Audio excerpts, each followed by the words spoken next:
bango ke moko kosiéger te oyo tobandi boye soki toyoki likambo bien te lendi tokolakisa bango tozosala yango semaine mobimba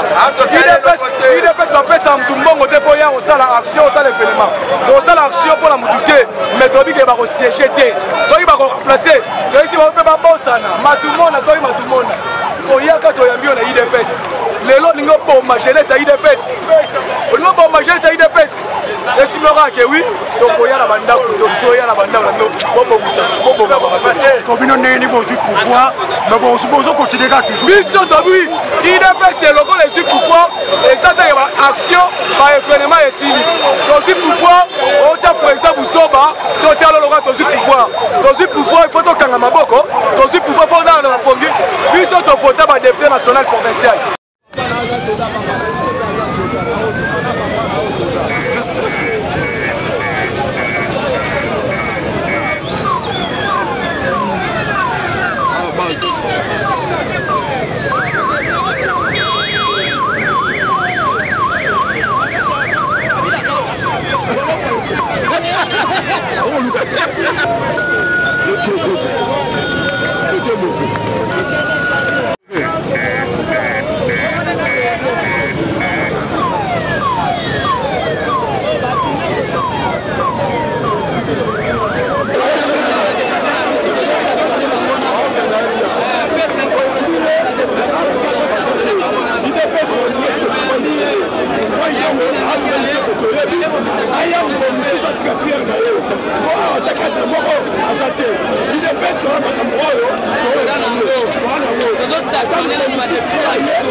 toza na kanda na biso akende kuna epai ya Félix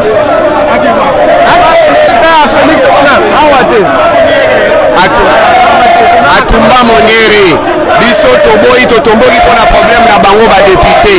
toboyi lamuka awa ayebi biro ya chef de l'état akende kuna bipai chef de l'état azali na kabine na ye toboyi confusion awa eza bloke ya bapari biyamayamba nde matisi fayu lelo fayu osoma munyele awati lelo aza wapi toboyi biyamayamba tozala bakanda na biso amaka mosusu wana aya kwambrile biso te akomi deja remercier azonga na ye biso tosala mosala na biso toyeli awa toyeli mambo na mosusu.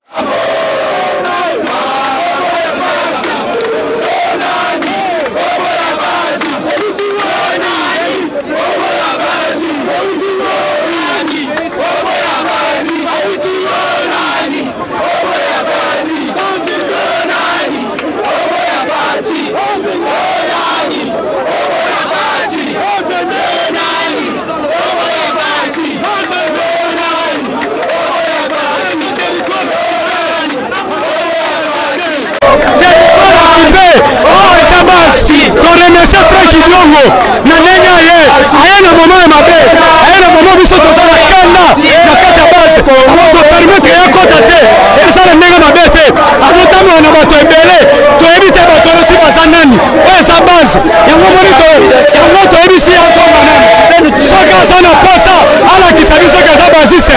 lendi tozala kinga kati aya tosangana tokekinga kati kototoza mese Kabila azoprépare coup d'état contre Félix yango biso base toza déjà éveillé tozolakisa déjà que Kabila préparé coup d'état politique alors bakeba peuple aza éveillé tokotika tante parlement na toza capable kokwesa yango chaque jour ya kokenda parlement kovandela bango basiége te Kabila akeba na coup d'état azolinga préparé contre Félix politiquement alors azala prudent ndenge eza bo base eza éveillé na nyonso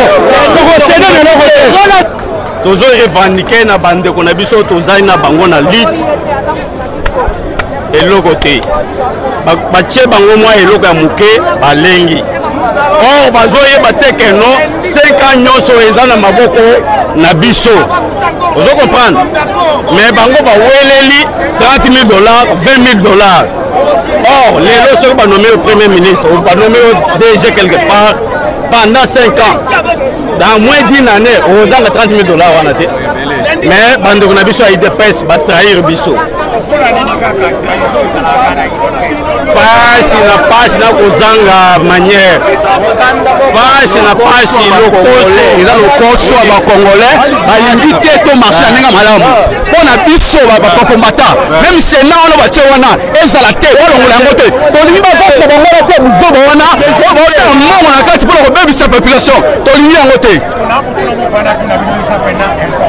ok balobaki ndeko Fati bapesaki pouvoir pa ndeko Fati ok bapesi preuve à liboso Assemblée nationale majorité ya wana kuna wana boboyaki siko non intérêt sénateur yango omona ndenge prouve ke ndeko Fati accord moko ezali na Kabila mais eza de valete papa biso bakongolais biso peuple congolais toza mpona Fati biso peuple congolais toza mpona Fati quel que soit manigance nyonso basali na kati na bango etali biso te oyo nyonso tufacha koloba yango oyo biso mpe tokoloba ndenge tolobi ke sena toyebi yango te leni bakosiege te biso tozala kuna na kuna akondimate olanda base ye ayebi base Président Félix ne va rien accepter parce que c'est la base n'est ennemi place wana. Président Félix a obligé aussi à la volonté du peuple. Sénat on a tout bien noté. Si cela va coûter nos vies, nous sommes d'accord de se sacrifier. Nos parents perdu leur vie, nous aussi nous sommes d'accord pour ce pays. Un point clair. Sénat on est rejeté. Il n'y a pas eu d'accord entre le président Félix et M. Kabila. Il n'y a pas d'accord. Mais ce Sénat-là est coexisté jamais. Donc, vous comprenez yango. Toboiko ya maete. Franck Diongo abundi pona peuple. Franck Diongo abimi na grâce présidentielle. Tension na biso eza mabe, tozobunda pona mboka. Papa Franck a connu qu'on a gagné la résidence d'ailleurs, on est ensemble avec lui. Mais le grand problème, il faut débouter démagogie à Séni Oyo. Sénat et coexister jamais. Derrière Fati Woyo FCC majorité présidentielle na Assemblée nationale na Sénat etali biso te mpona mita oyo à partir ya lobby nazosenga bapeuple congolais nyonso ya 26 province nyonso lendi na nzela na 26 province sisoi Sénat ezala te président Félix nazoyebiseye anomme tout d'abord informateur to identifier tout d'abord que majorité wana eza wapi tozolima informateur abima à partir de la semaine ya lundi et puis anomme tous les gouverneurs nyonso ya 26 provinces en attendant bamodifier constitution parce que Sénat na bagouverneur bapeuple bavote bango ndenge toboyi Franck Diongo toyebi yo obandaki na président Fati toyebi ene mokolo oyo lelo eza mokolo na toza libele un grand merci pour la reconnaissance oyebi ke papa na yo nde abimisi yo biso toza papa na toremercie yo zongana na ndako okoprepare mokolo oyo biso nyonso kozala bien oya kovanda toka kosepela Président Franck zonga pa na yo s'il vous plaît monsieur le président tosepeli na kobima na yo tozo continuer lutte mais na minute oyo tozo bunda po na mboka papa zonga ozalaki soldat du peuple obundaki po na mboka okangamaki po na mboka obimi lelo banguna ya peuple balingi kotika te bake kuna baluka baimmunité parlementaire po to poursuivre bango te na bacrime basali na mboka oyo mais bayebaka ngo ke bakozala toujours poursuivi.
Não,